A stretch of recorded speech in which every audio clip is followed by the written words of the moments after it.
What's going on, people? How you know we was live? Welcome to the Ardhi Real Estate Podcast. This is a secret. I can kind of see the computer over there, so I see when the button goes Stop red. the cap.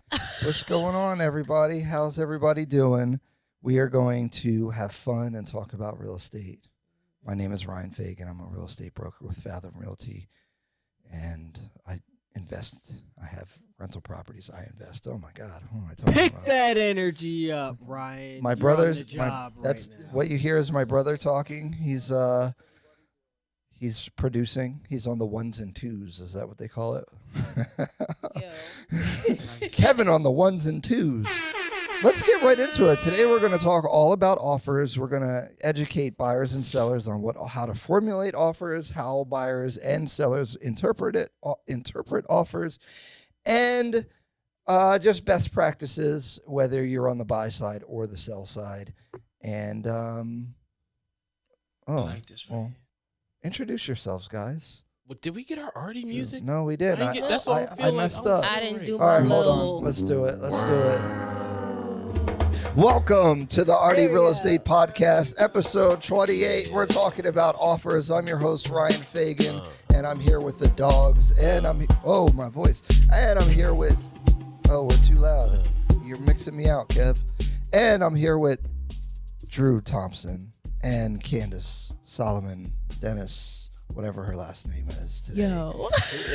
And we are the Ardhi Real Estate Podcast. Let's go. You guys should have listened to the last week. We had a really great episode with Shaler Blackshear and one of our Ardhi team agents, Kaylin Williams, and we had a beautiful discussion about investing and ownership and all that.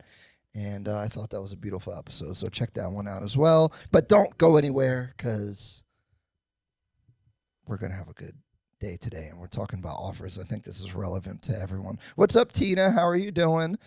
This is an interactive show, so make sure you're asking your questions. They can be about anything. It doesn't have to be about the topic. And from time to time, we'll hop in and give you guys $1 million worth of game. That's very cliche. I don't like that. It is. All I heard was $1 million, and I'm like, You guys are gonna, I missed we're that part gonna of the answer meeting. we're going to answer your questions for free, even though I've been advocating for us to charge people to consult because our time is valuable. Couple hours. We'll get there eventually, but for now, we'll just give to the people. Mm-hmm. Do what we I'm do. tired of giving to the people. Yo, right. All right, now you guys can introduce yourselves. We got Drew Thompson. Drew Thompson. What's going on, y'all? Instagram, Mr. Pre-Approved. Hey, Facebook. Look me up. We got loans. he does loans day and long. stuff. Mortgages and Mortgages. such. All the good stuff. He's like the big boss, though. You need financing.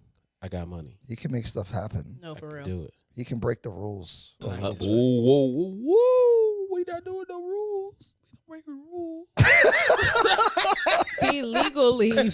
No, Yes. wait. The mortgage rules, not the laws. I will The rules, not the legally get you a laws. house. Stop the cap. The nigga I will legally get you a house. Don't listen to Ryan. Whoa. Try and get me caught up by the law. You're not going to give your NMLS number? NMLS 1449776. I don't think that's necessary, but compliance is weird. It today. is. It's weird. Wait, I got to get my license number? Tina said she needs money, Drew. I got you, Tina. Tina, I worked your situation. I just didn't want to call you super late. So we're going to talk in the morning. Drew kept doing work while we're trying to prep the podcast, too. Gotta work, These baby. guys never stop. Candace, too, even though she said she was looking up something about blue checks. I really was. Y'all wanted an article. I was trying to be a good team member, but you know what? Introduce yourself. Hey, y'all. I'm Candace, real estate agent, Ardhi Real Estate Team at Fathom Realty for now. What's your Yeah, outfit what's going giving on, today? guys? Oh, my glasses are out there, but I was thinking librarian. I'm Okay. thinking I'm going librarian. No, Guys, I what like is her outfit giving? Sorta, Librarian kinda. Or I'll give you teacher? librarian. sort of. Teacher? Yeah, not teacher. If she had the glasses, well, no, librarian will probably still be it. Yeah, I Yeah, left. more Prince, go librarian. get my glasses. No, I'm playing. Guys, and I'm sorry if you hear It's a like, buzz. girl, you know I ain't got thumbs. If you hear, if you hear a buzz, we're working on fixing that buzz. I don't know what's going on. We gotta do better. Sorry. Offers, guys. So, like the most important thing in buying and selling a house is formulating an offer, I think. Because Yes. if you don't formulate a good offer, you won't get your offer accepted. And if you're a seller and don't know how to interpret the offer, how are you going to pick the best one? So let's talk about it. Let's go. Candace, what do you think? Oh man, I knew it was gonna get thrown to me, and it's scary because I can talk about this stuff all day. But What's best practices right now for buyers? oh man, best practices for buyers. Well, the number one best practice for buyers is going to be listen to your agent, and that is going to be because we are pretty much the most experienced. Well, provided that you have a good agent, we're the most experienced when it comes to knowing like the climate of the market. I feel like things have been like fluctuating a little bit, not too bad, but a good agent can get a good gauge as to whether or not, a home is competitive to where you need to, come a little stronger in order to win an offer, or where you can just, submit a little regular offer and get it accepted. What determines that?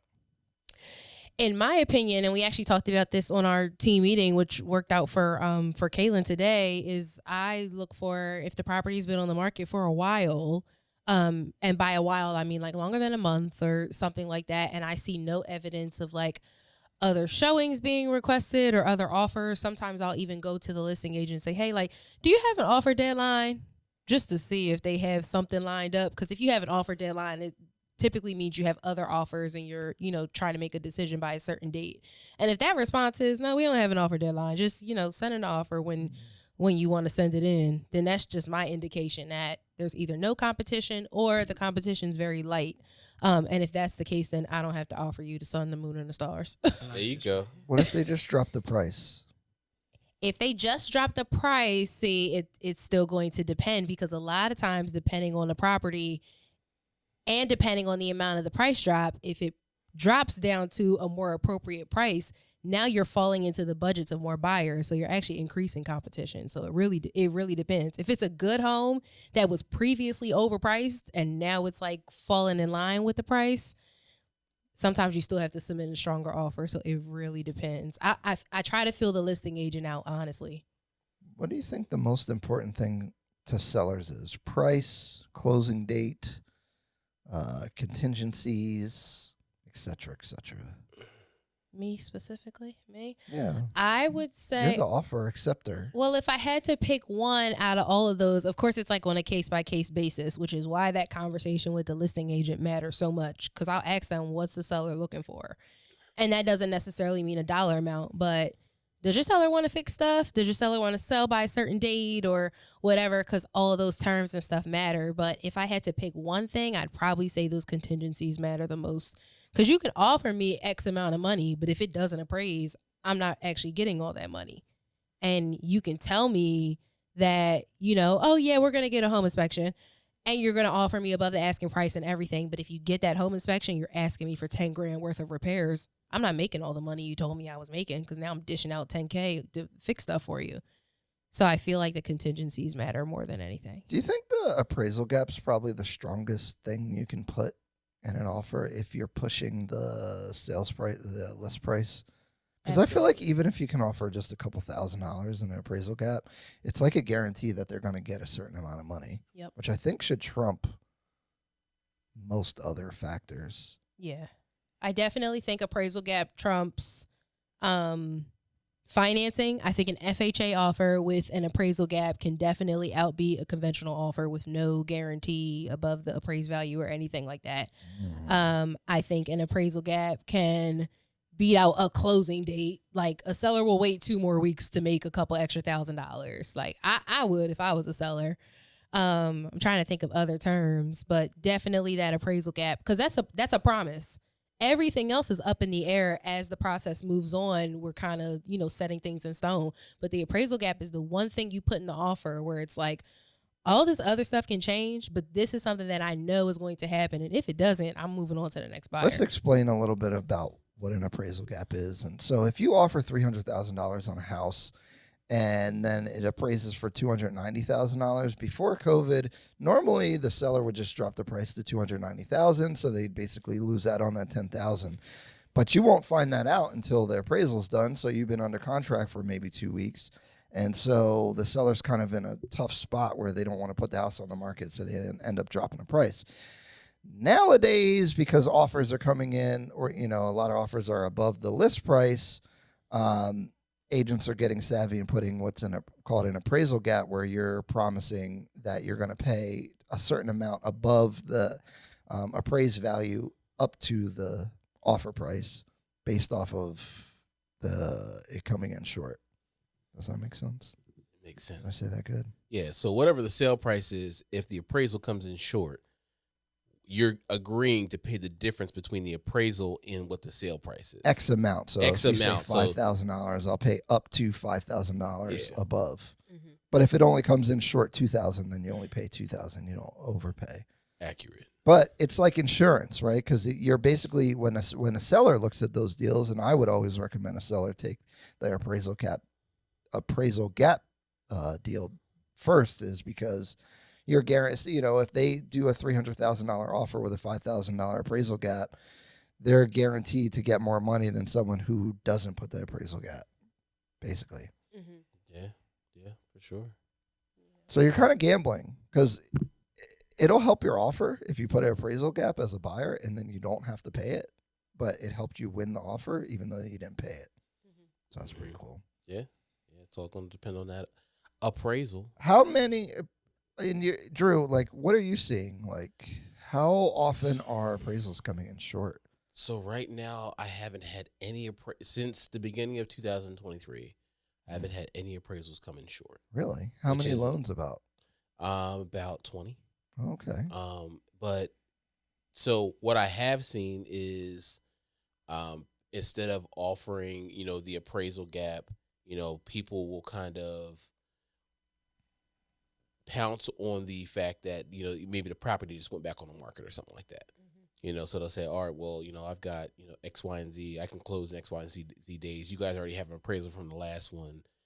I'll move over to, this deal and I'll be able to close in 10 days or something like that. Mm-hmm. I've also seen people, again, they'll offer again the appraisal gap.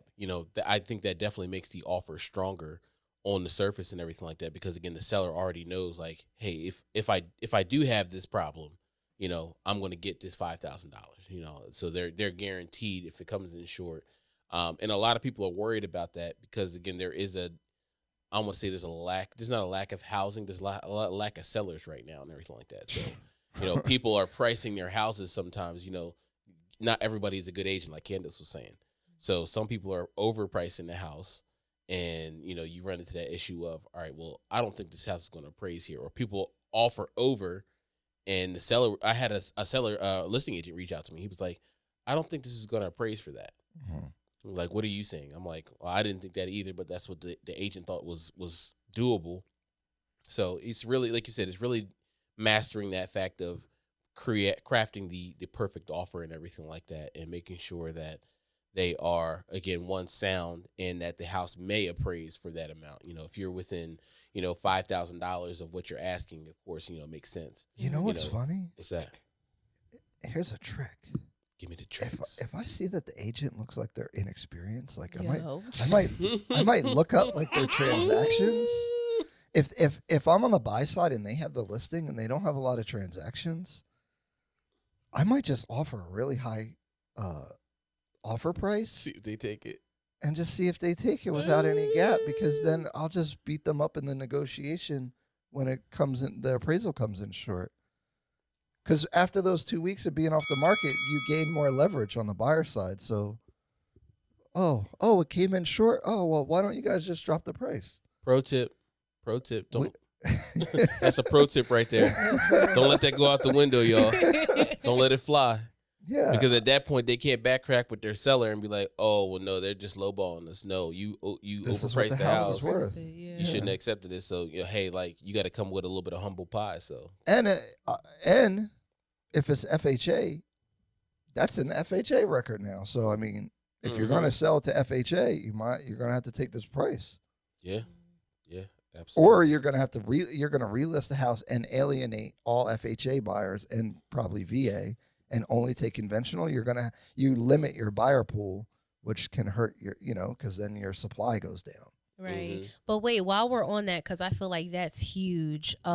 Maybe Drew, you probably be the best person to touch on this. That when like the FHA appraisals and how long they stick with the property, because I feel like people don't always know that, and I'm learning and seeing very often that listing agents don't know this either. And so when these FHA appraisals come in and they're like $5,000 low, and they want to play with me about the buyer, I'm like, put the house back on the market over $5,000 if you want to see and see what kind of time you have. Like, Yeah. I think that it's something that it kind of goes back to like the experience level and stuff like that, but also the realization that real estate agents really don't know that much about like mortgages and mortgage guidelines, like as you think. Listen, and again, it's one of the tactics, you know, especially when I talk to younger agents and stuff like that on the phone. You know, when they're looking for properties for their clients and stuff like that, and they're like, I can't find anything. I saw this one came back on the market. Oh, did you? Great. Reach out today. Find out, you know, what they're offering for the property. See if they had an appraisal on it. Because they had appraisal on it. The appraisal stays with the property for 120 days. So once that appraisal is registered in the system with FHA, you got to use that appraisal again for the next buyer. We just get it transferred as a mortgage company. So we have something what's called a FHA case number. That FHA case number is tied to that property address. So even if we had a buyer that was looking to buy a house and his financing fell through, if another lender was looking to put do a loan for that property, we've got to get that case number transferred over to us. And then we've got to get that appraisal transferred over to us as well, and then get the name changed with FHA. So, you know, one of the biggest things is if you see properties that have gone back on the market or something like that, I would hop on that as soon as possible. And just say, hey, you know, what was the appraisal on the property? Was it appraised? You know, how soon is the buyer looking to close? Because a lot of times in those situations, the seller has already been waiting to close. Right. Financing fell through, and now they're like, I need to close before the end of the month. Yep. You know, and that move or something. Exactly. So that's where, you know, it comes in, you know, having a good, you know, financing and everything like that. And Candace will, you know, be a testament to this. You know, we have, you know, situations where you can get, it's called a TBD underwriter or a good pre-approval under your belt that you can close in short time. So you find a property that's fallen out, you can close in 14, 20 days or something like that with a seller that's already been looking. You're probably going to get your offer accepted because they've already been waiting for 30 days and didn't get told until, you know, 20 days, 10 days before closing that it couldn't happen. Yeah. You And know? it probably sound this is going to sound funny, but I promise like real estate agents can relate. We have like a private agent notes section where like we can see the stuff and you guys can't.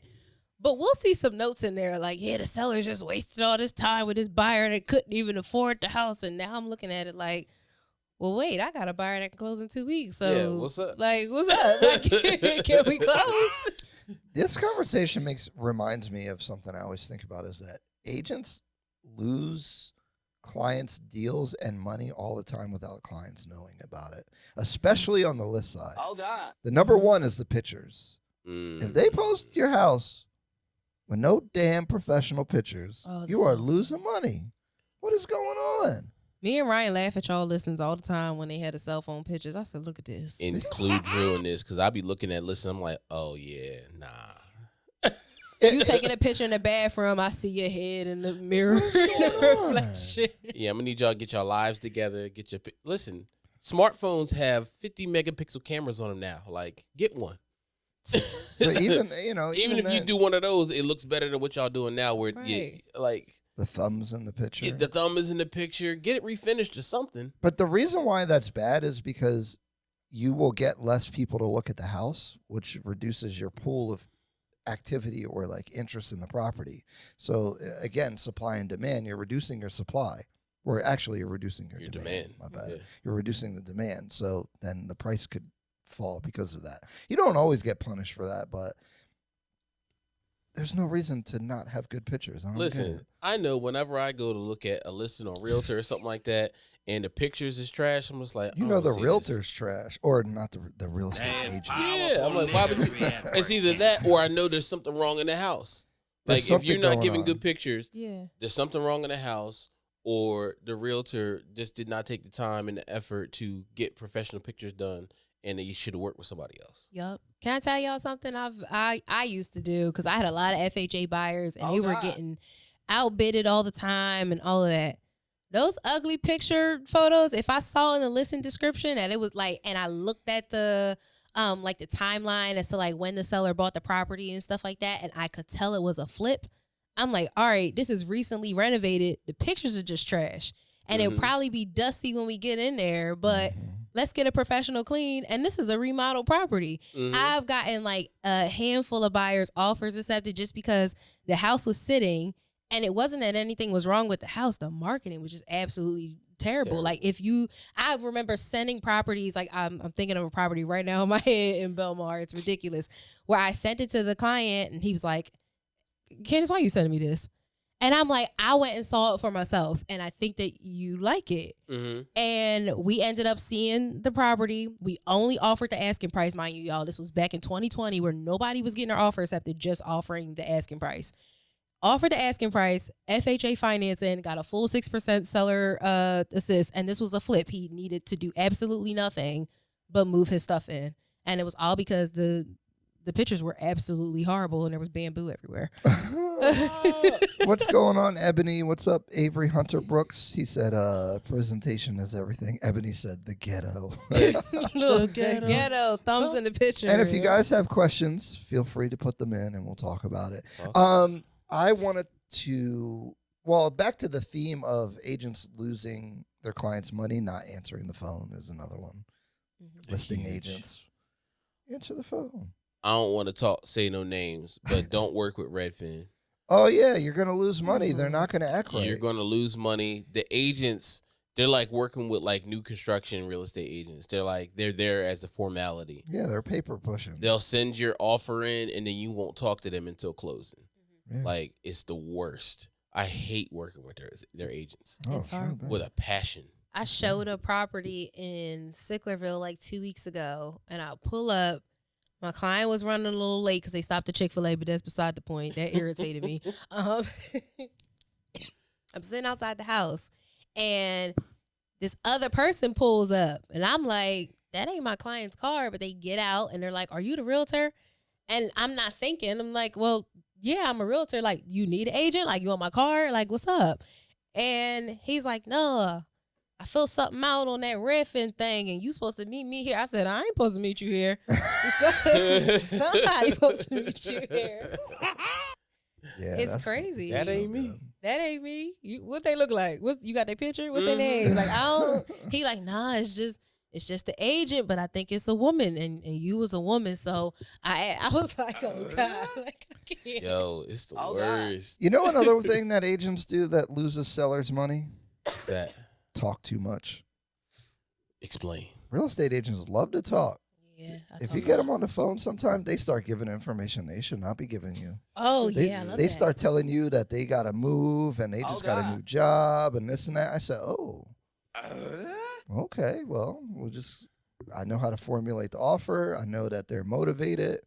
Oh, you're talking about like listing agents and stuff like that. Listing agents start telling you stuff about the house or the motivation of the seller that they should not be telling you. And now it damages the value of what people might offer because they talking too much. That's true too. Sometimes they can help like massage the deal in the right way, but sometimes they just talking too much. You know, like if they say like, you know, the seller's a contractor. Oh, well, now I'm going to ask for more stuff to get fixed because it'll be easier for them to just fix it. Yeah, because they know how to fix it. So I'm like, and they probably want to put it in place. Right. So they probably the one that broke it in the first place. Yeah, they'd be more. So, like, you could get little, like, tidbits of information that you can use in the negotiation. And some agents just be talking. I'll just be listening. Yep. Taking note of everything. Mm-hmm. Oh, okay. What do you think the most important factor on the seller side as far as when you're looking at offers? Because one of mine is actually the agent. So I have some land for sale, and they sent me an offer. And then they started asking me questions after they sent me the offer. Like, does this need a variance? So is there plumbing? And I'm like, and it was like a really young agent in the picture. Mm-hmm. It looked like a kid. And I was like, this ain't gonna work, but I'll take your escrow money if you're gonna put it under contract to be a dummy. Yo, I can't. I gotta advocate for the young agents because I know people look at my picture like, look at this little girl sending me this little offer. Yep. Like, but no, don't play with me. Well, I think so. Like the way you present the offer, like how you write your email, put the that's summary true. in there. Don't just send me a PDF. Mm-hmm. Now I got to open it because when you're on the list side now, you get like 50 offers. It's hard to keep track of them. You got to put them in an Excel spreadsheet, and then when you go to present it if your offer is clear, it's going to help. Yeah. So even on the sell side, I'm like, this agent looks like they have their stuff together. They look like they know how to, like, an agent needs to seem like they have control of what's happening in the situation and the client's not running them, because if the client's running them, then I feel like they're going to ask for crazy stuff in the home inspection, and it's just going to be a nightmare if I'm on the listing side. Yeah, Mhm. and I feel like aside from sensing how the client is going to be during the transaction, if an agent can put together a clean offer, they're not sending me the pre-approval in one email and the proposal in another one, and oh my God, if I got to send you this, here this is again. Now I feel like when my lender is here asking you for stuff, now you about to irritate all of us. You probably don't know how to use DocuSign. You about to send me the contract in 3 different attachments, and I'm gonna be irritated, and I'm just gonna deal with Bob over here who offered $2,000 less, but this offer is clean and he don't stress me out. Now, an agent has to present all the offers, but they're going to give advice. And my advice would be, this person seems like they're a mess. And so this transaction might be a mess. So, like, I mean, if you don't have to move in a certain period of time and there's delays, that might be fine if they're offering the most money. But if you got to, like, be out, you're moving, you got plans, you got holidays or something like that, you do not want to work with somebody who seems like they're a mess. Another thing is the lender. If they got some weird lender, I don't care what they're offering. I was just about to say, I don't want to be biased, but I think one of the most important things is the lender. Yeah. And the reason why I say that is because I've had, and this isn't recently I just had one. The 45-day close person. Well, not even that one. It was I another. think she was local too. It was God another bless her. agent. They sent him my pre-approval, and he was like, "I don't know who this guy is, and I don't know who this lender is." And I was just like, "All right, let me call him." Like I tell all my agents, like, if when you submit an offer, put me on the offer. I say, because as soon as you send it out, I'm gonna give them a call, let them know who I am, know what the company does and everything like that. Give them a vote of confidence. Wow. Because again, a lot of them will be like, "I never heard of this lender before. I'm not working with them." Yep. You know, so if I don't do that, you know, sometimes, you know, they will just be like, well, we're going to go with somebody that we've heard of before. Oh, they're working with Trident. Oh, we've dealt with these people before. Let's just work with them. And I just want to jump in here. This is how professionals help save you or win you deals or save you money or make you money, is that this stuff happens and the client has no idea any of this stuff is happening. Seriously. So you're just going to hear that you didn't get the offer, but you don't know why or like what happened. This is the stuff that be going on behind the scenes. So if you got good people, it's weird because, see, it's a double-edged sword, because from an agent, you could be doing all the work and the client still gets upset with you because they don't know that you did all this stuff, and they won't understand if you explain it. But there's a lot of stuff that happens behind the scenes that agents and loan officers are doing. Because if I'm on the seller side and the loan officer calls me and is squared away, making sure the deal gets closed is probably the most important thing for most people. Thing. Yep. So, especially for them people that, again, they just had their financing fall through. Like, they're going to be like, "Oh, well, this is great. This guy is calling me, and that guy I never heard of before let the deal fall through, and you know, I need to close quickly." Like, so that's huge, man. For sure. Tina said, "What are some of the information a buyer's agent puts on an offer?" Go ahead, Candace. Like in the email you're saying, or just like structuring the offer? Because we have. What is the seller looking at when they get an offer? I guess is kind of like what's the totality of the information that they might have? So we have a proposal to purchase form that we fill out, and it basically includes the price you're offering, what the earnest money deposit is, which, guys, if you don't remember what that is, it's that initial deposit that you put down within the first 3 days of your offer being accepted, and contracts being signed. That's pretty important, so we probably got to remember to talk about that.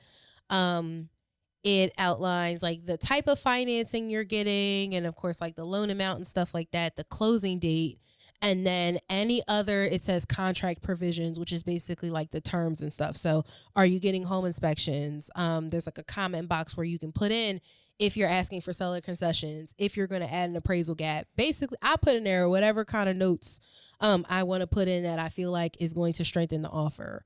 Home seller contingency if they need to sell their house. Oh, yeah, yep. So if you need to sell your house in order to purchase this one, there's a section on there where the agent has to check the box. Basically, it's a whole form that we fill out. What do you feel about personal information and letters and pictures of your dog?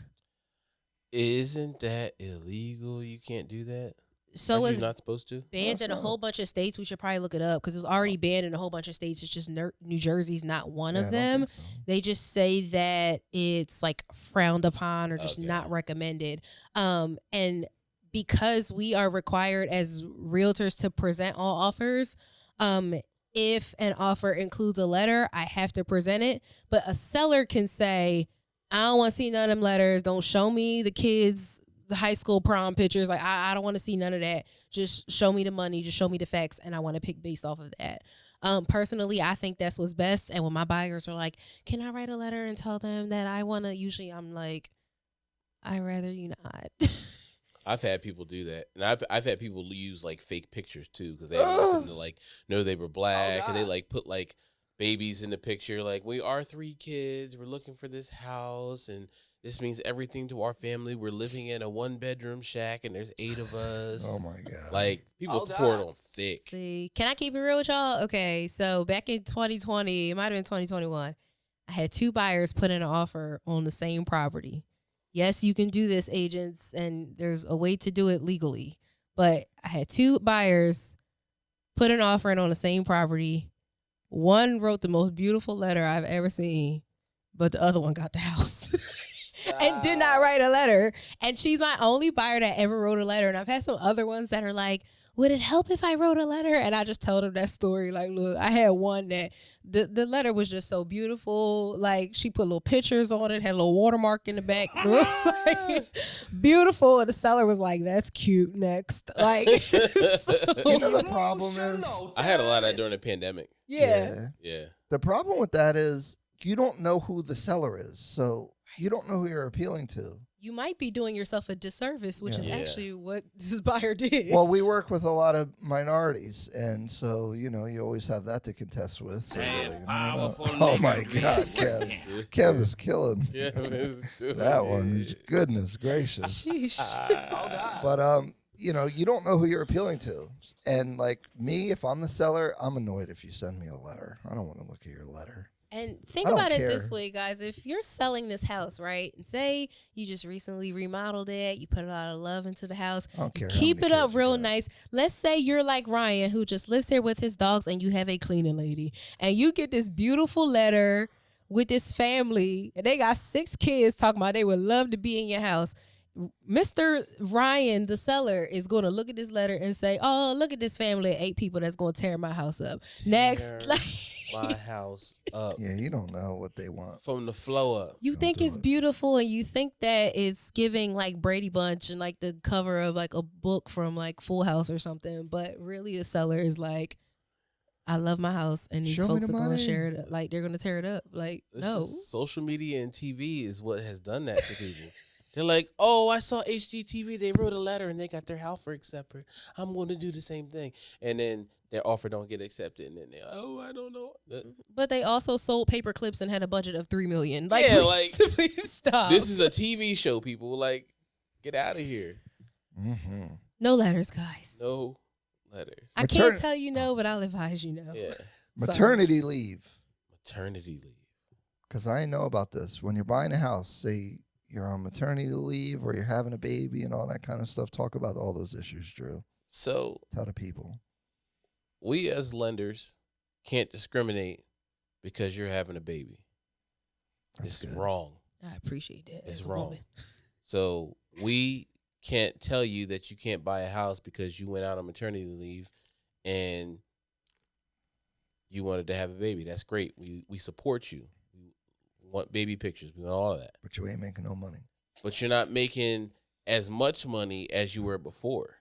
Ouch. So what the FHA and other loan insurers, guarantors have done, they say, all right, great. Because you are having a baby, we know that you're going out on maternity leave. We know that you're still going to make an income. We'll allow you to qualify for a property as long as a couple things happen.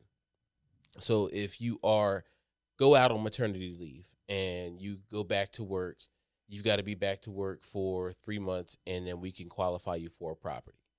As long as you're making the same amount of money or better than what you were before you went out on maternity leave, you're working at the same job, or you got another one that is better. If you are currently looking to buy a house and you're going out on maternity leave and you're going to have a reduction. So most places will do like a 20% reduction in income. So if they do that 20% reduction in income, we have to use that 20% reduction in income to qualify you for the mortgage. But if you qualify for a mortgage, but that 20% decrease in income, we'll let you buy a house as long as you have a return date to work. So, for instance, if you are going on maternity leave tomorrow and you're making $40 an hour, great. But you did not set a return date for your maternity leave, we can't lend you out on a loan because the lender has to assess your ability to repay the loan. So right now, if you don't have a foreseeable future date to go back to work, we know that in our minds that there's only a certain amount of time that they're going to pay you on maternity leave. All right. So if you don't have a set date to go back to work, we're not going to lend you a loan because we can't assess your ability to repay the loan, and there's a chance that you could default on the loan. However, if you do have a date that you're going to return back to work, you're going out tomorrow, we know that you're going to reduce your income by 80%, and then you're going back to work in September, great. We're going to use your income to qualify you at that reduction rate, and whatever you qualify at the reduction rate, we'll let you buy a house. What document do you require to know when they're coming back? So everybody that is filling out, that is applying when they go out on maternity leave, they're going to have their maternity paperwork. Mm-hmm. And that paperwork, again, we can't see, all of your medical history and stuff like that, but it will need to show that, hey, they're going out on May the 1st and they're going back to work on September the 1st after they've, had the baby, they've had their time to recuperate and recover, and they're going to be returning to work at their same pay or better. Gotcha. So, you can buy a house again if you get pregnant, have a baby. If you've been out on maternity leave because you had a couple kids, or you had back-to-back twins or something like that, or if you got pregnant and you decided to be a stay-at-home mom for a couple of years, there are provisions in place as long as you've been back to work for a certain period of time. If you've been on an extended period, again, you got to be back to work for 6 months. But if you've been back to work for 6 months and you've been out of the workforce for 3 years, they'll allow you to buy a home because you were taking care of your kids. You were out on maternity leave during that time. So you don't have to qualify with the 2-year work history. That it's almost like being in college or something like that. Oh. They'll consider that time that you were in maternity taking care of your kids. As long as you return back to the workforce and you're making the same amount of money or better. Now, what we do, if you've been out on leave that amount of time, we'll say, all right, well, show me your tax returns or your W-2s from the 2 years prior to you going out on leave. So we want to see what you were making before, and we want to see what you're making now to make sure that your income is going to be the same. Because, again, we still have to assess the ability to repay, Right. Because as much as we want to lend you a home and help you close, we don't want you to buy the home and not be able to afford it. Now you and your kids are homeless because you got foreclosed on. We don't want that to happen, Gotcha. So, again, I got a couple clients right now that have had kids in the last couple years, and they are, looking to buy homes, and, they qualify just based off the fact that they've reestablished their income. They've been back to work for 6 months. Or again, if they're out on leave now, they're going to go back to work.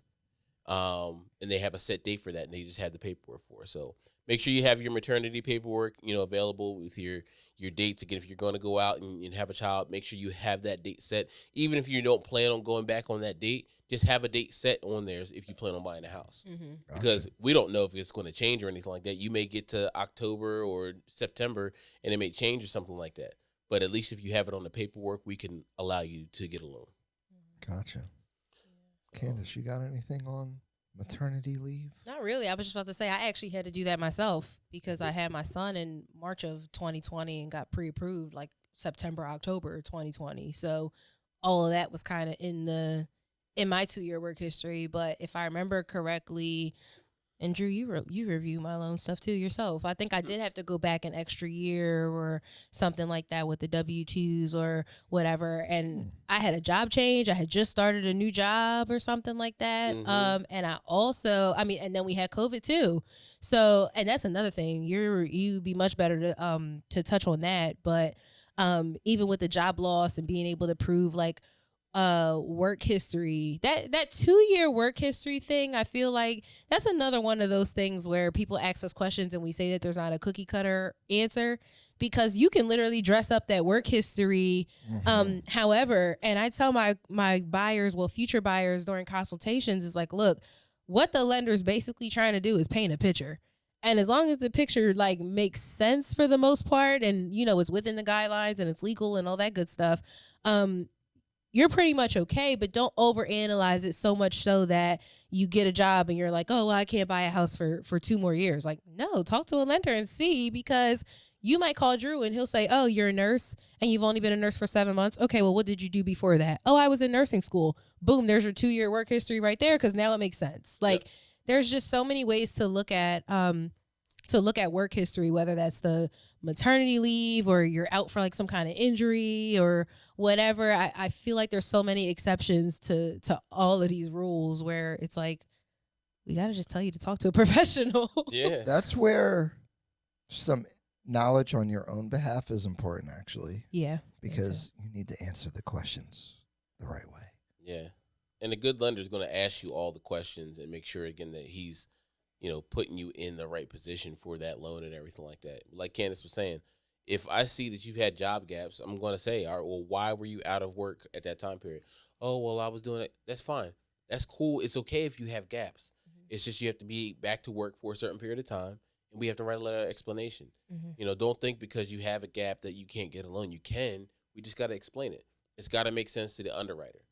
Yeah. Your loan officer, like Candace was saying, is painting a picture, and he's proving a point to the underwriter like, hey, yeah, they did have a job gap, but at the same time, Sorry, hit the wrong button. But at the same time, again, we're all human and everything like that. So we understand that life happens and everything. You might have changed jobs, changed fields. And again, that change of field thing, again, I think everybody has a negative stigma around because that's a more of a conventional rule. FHA allows you up to 6 job changes in 2 years' time. And we just have to have W-2s and pay stubs for all those job changes and everything like that. And as long as you've been consistent with the income and everything, you still qualify. Yeah. Let's talk. I was about to say, don't job hop for your mental health. No. And all that. No. And then just be like, well, I'm going to go and buy a house. Please but have a regular when you talk the job gaps, I was about to say, like, it's very possible to get approved for a loan with the job gaps and stuff like that. But even with the job changes, like, and I had to talk about myself because Drew, you were like, well, send me your stuff, your W-2s for the last 2 years. I'm like, here you go, 12 attachments. Like, here you go. Drew's like, all right, well, this is gonna take me some time, but I got you. Well, I figured it out. We got it. And you definitely figured it out. I mean, I had to write you a letter and like do a whole little timeline. From June to July, I was at this job, and then it got on my nerves, so I left. Like, so don't be that person, because then you're gonna have like 12 W-2s like me, and your approval is gonna be like right on the edge of the cliff. And in this market, you don't want that. Yeah. So just stay there for your mental health. Stop leaving for mental health. Yeah, stop it. I had to say that because I know Ryan was gonna take it personally. Stop that. I'm tired of y'all with this. Mental health. And if you do, don't get offended when we ask you questions. We need to know. You know what? Self-help, buying the house and getting your finances in order. You'll feel better. Yes. Put a spy in your house. You're going to feel bad when you broke. You ain't got no job and you ain't got shit to do. Your mental health going to be worse when you're broke. Facts. Yes. Sorry. And just generally speaking, like, Drew, I'm so glad you just said that, because when buyers get frustrated that lenders are asking them stuff, and it may be because I used to be that processor that was asking for all the stuff, and they would call and yell at me. Y'all just pray for my heart, because like I'm still recovering. But it just, guys, you're basically asking to borrow hundreds of thousands of dollars. Like, why wouldn't these folks want to know whether or not you can pay them back? They want a letter. They want to know why I paid my car payment late. I want to know why you paid it late too. If I'm giving you all this money, if you don't write that letter, that's gonna take you 30 seconds to write it. Ooh, cause I be hot. I don't get mad, but I'm just like I just be confused because I'm like I'm giving you $700,000. I'm asking you to write a 10-minute, not even 5-minute letter of explanation why you didn't pay your payment late last June. I just need to know so I can send it to the underwriter. Well, why is that important? Because we want to know that you're not going to pay late on this mortgage that we're giving you $700,000. When was the last time one of y'all lent out $700,000 to somebody? Yep. When was the last time you lent out $10 to somebody? If you would jock somebody over $10, what do you think a financial institution is going to jock you over for $700,000, $300,000, $400,000? We need your information. Like, give it to us. We're not trying to cook you up and eat you, but we got to know so we can verify it. Right. Speaking of verifications, Yes. Mr. Pre-approved. What's up? Are you verified? I'm not verified. Why not? I'm not fair because I'm not paying nobody for no check mark. Yeah. You want my dental records? Go to go down to my doctor's office or something like that. But I ain't paying for no check mark. You heard King James? He said, "I guess I'm gonna lose my blue check mark." He ain't paying for it either. That is ridiculous behavior. It's wild out here in these streets. Don't want to pay $10 a month or whatever it is. No, I don't want to pay $10 a month for stuff that I use. You don't think it would help your business? You don't use social media. You don't want to be verified and to be a verified professional on Instagram and Facebook and Twitter, so that people know that they're talking to Drew Thompson, Mr. Pre-approved. So here's my thing. Oh, our video quality is going down. Oh, it's buffering. Boom, boom, boom, boom. Oh, our internet's janky here, I guess. I know. I noticed that it was buffering and people was dropping off. We had bad internet in Burlington yesterday. It was terrible. Really? They were working on Yeah, it. we're buffering. Well, we have the recording and it will be. Oh, look, the online. I see it. I see it on there going bad. We're losing it. Oh no, sorry guys. It's Comcast's fault. Yeah, It's it's Comcast's fault. It's always Comcast. I think the recording, when you guys watch it back, it'll be better. Yeah. I don't think it'll buffer in the aftermath because Fingers it's crossed. recording. So we'll see. If not, we'll re-upload it as a full version. Oh, but the chat won't be in there, but we'll figure it out. Oh God. Yeah. So, I mean, are we gonna continue? Yeah, go All ahead. right. So, like, I'm torn because I don't have a ton of followers on my social media, so I got a okay amount. But I feel like people that have worked to build their followings and they got their check mark verifiably, by doing the work.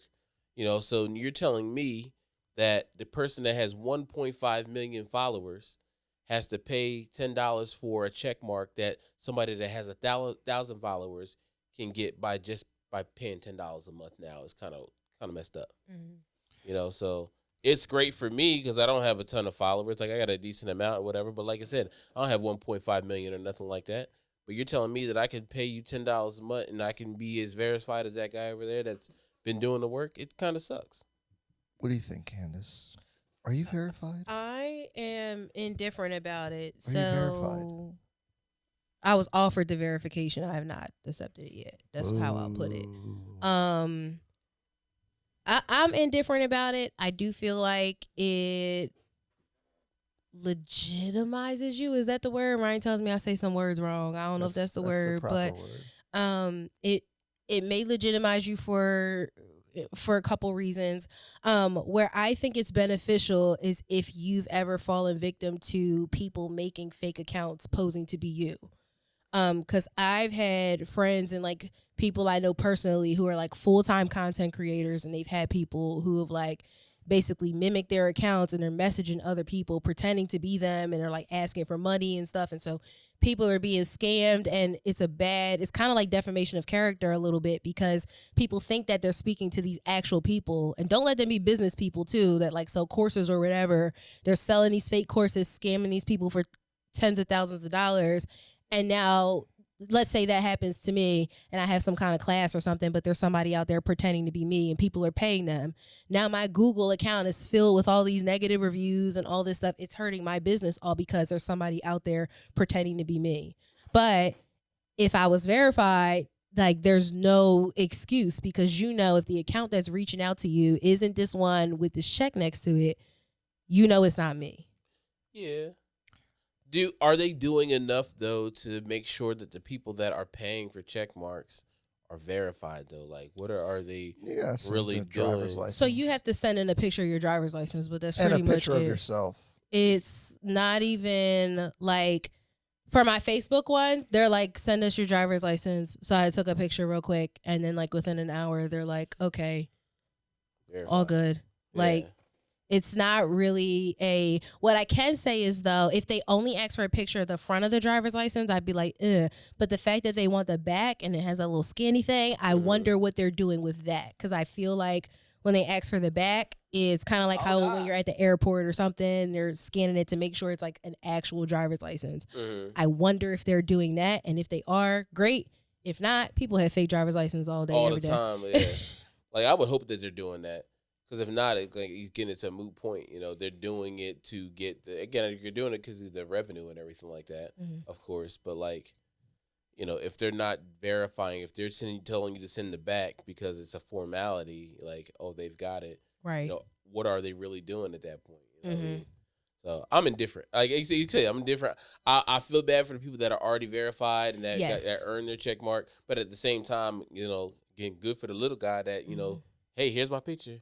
And that's actually how I looked at it. Okay, so full disclosure, I was offered a blue check like last year before they did the whole payment thing and stuff like that.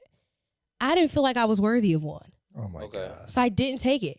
And then like a couple weeks ago where they did this paid thing, look, see, now y'all shaming me, but this is really how I feel.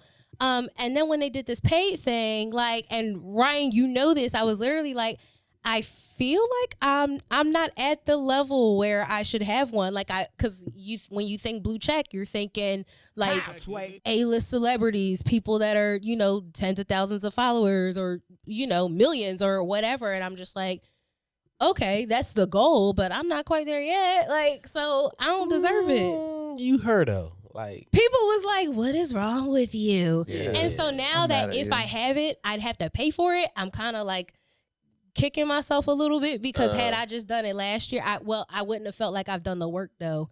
And so I don't know, but I do have mine on Facebook right now. If you guys ever see it on Instagram, it's because I was just offered it because I don't think I would pay for it. I don't think I would pay for it, honestly. They'd have to just give it to me. LeBron James said he wasn't paying for it, so See, if he ain't paying for it, it's kind of like. And he got a billionaire. You guys are missing the marketing benefit of it. No, I definitely get the marketing benefit. Because they're gonna, like Twitter, you won't show up in the For You section if you don't have it. Is that something proven, or is that something like you won't get hacked if you have a blue check? No, like, they came out and said that, and if you get hacked with the blue check, you'll be able to recover your account. Okay. Also, they're gonna prioritize your content. Obviously, if you're paying. You think they're just going to sell you a product and you're not going to get anything? I don't trust nobody. So right, probably. Probably. I mean, they could do it. Be like, oh, well, yeah, pay for this check mark. And then I'm telling you, that little blue check, even though you might have paid for it, people take a second look at your page. Oh, they definitely do. That there's value in that. But, if they look at that blue check mark and you got 1,000 followers, they're like, all right. Buddy paid for it. Yeah, that's literally how I feel. Yeah, but other people, that's literally how I feel. Yeah, like, y'all are not major. Like, why it's like when you looked at somebody's post before they got 1,000 followers, but their picture had like 10,000 likes on it. It's like, come on. You didn't go viral. You paid for somebody to do it for you. Yes. My hot take, everyone's going to end up doing it. Yep. Everyone's being cool. Like, I ain't paying $15. Yeah. And next thing you know, you're not going to be able to do nothing without it. So. Yep. And you know what else I think? I think that the people that, because of course, they're like making jokes about it, and there's a whole lot of posts about it now and stuff like that. But I noticed The people who are making those posts don't have the blue checks. They and broke. When they were first being offered, they were They not broke. offered to everybody. It was like the Reels bonuses. Everybody was not getting those bonuses. Oh, I like those bonuses. And when they started hearing about I'm talking about like the monthly Reels ones on Instagram. Oh, like, I only get the they'd Facebook. offer you up to like $1,200 just for posting some Reels. So look, y'all, when y'all saw me posting Reels, I was just like, Let me get this money real quick. You know, a little Dunkin' money. I don't know. But when they first brought them out, they weren't offered to everybody. So a lot of that was hate. Like, you hate from outside the club. You mad because you can't even get in. Even if you had $15. That's really the thing, is they're broken. They're upset. So they... Not even the broke thing. I don't think it's available to everybody. It might be now because some of the people, some of the people that have it now, I'm like... I'm telling you, it's a beneficial benefit to your business, and I think it's worthwhile. I think it's a benefit, but I think it's cringe.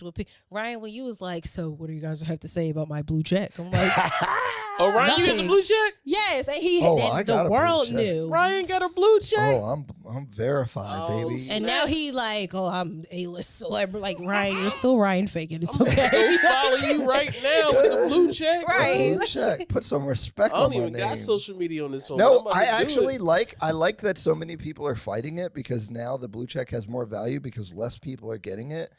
And I think there's something to be said for someone that's willing to spend $10, $15 to have the blue check. It shows that you're not a weird, broke, dusty person, too. I think it goes both ways, because some people look at it like, Desperate. they're willing to invest in their business Yes, to prove this like validity, but some people are like, oh, you're willing to pay to be like to be more than what you are, or whatever. Yeah, and there are more people saying that than you're investing in your business. Don't listen to the brokies, bro. It's not the brokies. We're talking about the general population it's the versus that y'all only arguing because Ryan paid $15. If Ryan didn't pay, it's a dumb mentality to not want to spend $15. Absolutely. You can ask your mom for $15. That's mentality. Really? That's like you guys' opinion versus like just the generic, public's which is dumb. what we're talking about. Like, I'm not, look, if you want to buy the check and pay for it or whatever, do your thing. Like, do what you got to do. I don't have anything. I ain't got nothing against you. Do what it is you want to do. But I'm talking about what the general... No, the general public is. The consensus is usually wrong. Yeah, but if you're a here's the content other creator, thing. it makes sense. Here's the other Yeah, thing. Everybody got absolutely. 10K followers with no engagement. So they've been paying. Oh God. They've been paying for That's that. That's what not we true. just talking about. That's not true, though. That's not true either. And he's Man, shading me. no, That's not no. true. That is not you. That's not Oh, true. No, the people with 10K and they get 4 likes on their picture. I was about to say, because I've right. had my account for years. And they get no engagement, and that's because they paid for them. Stop the cap. So they've been paying. Now they turn around and say, I don't want to pay $15, whatever. So get it for your business. Get it for your business. I'm gonna see what happens, Ryan. If I get the Mr. check, Pre-approved needs to have a blue if check. if I get the check, I actually think you have to use your real name to have the verification. I don't think you can. that's whack. Not in the username, but because you have like Andrew Thompson in the thing, you'll be fine. Oh, okay. Okay. Because if I would have changed mine to like Candace, the real estate agent or something like that, I probably would have been able to finish my thingy. Right. Well, I appreciate you guys. Hopefully you guys learned something. Sorry about the buffering. I'm going to go back and make sure that the video quality after is good. Buffering. Can't really control it because we're got Comcast, so I don't know. We got through the good stuff though, because yeah. I feel like offers is like it's a huge conversation. Yeah, It needs to be tis the talked season. about. I'm sad. Tis the Everybody season. fell off the live because our internet went bad. Also, we can't do our super chats because I did something with AdSense and it dropped, and now I have to wait 30 days to fix it. No. If we were verified, this All wouldn't be a these problem. L's are making me Yeah, sad. That's all right. All right, get verified so we don't have this problem. I know. I want to know if people end up getting more clients and stuff just from that, because I've been doing all right without mine. I don't think so, but I know my Facebook engagement is ridiculous. You, I have high visibility and everything on Wait, Facebook. has it improved since you bought the blue check, or just because? I don't know. I'm on high visibility on Facebook already before the blue check thing. So, They hate. but no one has it on Facebook, right? So when they see the blue check on Facebook, I think they think it's like a real thing. They hate me on Instagram. And the other thing is, don't you have to pay for Facebook and Twitter and Yeah, everybody yeah. separately? Yeah. Most people would rather have it on Instagram. So if you also have it on Facebook, you're double paying. And if you ain't got $15 a month, $30 a month is. I don't have Twitter because I don't use Twitter. Facebook is where it's at. If you're like a content creator, you need to be putting stuff on Facebook. Facebook is paying. I was watching a video the other day, and the guy was like, he's like, everybody's on Instagram. He's like, so Facebook is like paying heavy It's for crazy. anybody that's on there because they're trying to get their engagement up. So. Yeah. What's up with Twitter? So my Facebook pays for the blue check. Fact. I make Okay. enough on Facebook to pay for both Instagram and That's What's lit Twitter? then. That's That why when I makes was talking sense. about it earlier and y'all talk about I'm capping and all this stuff, I'm like, I make way more than $15 a month on Instagram. So it's nothing to just go and pay Instagram back $15 a month. Like it's nothing. Right. Like it's so do it. Makes sense. it Don't makes be no weird. sense. Don't be It's weird, the Candace. principle. Everybody's sitting on principle. Ardhi Real Estate Podcast, episode 28. Hopefully you guys learned something. Kevin on the producer table. Win them I'm Ryan. win them offers, y'all. Win them Win the offers. Drew Thompson, PRMI, Candace Dennis. Oh, Candace Solomon. Candace the realtor. Whatever last name you want to use, y'all, they both me. Thanks, Kev. I think he hit it. I feel like the sound changed when he hit it.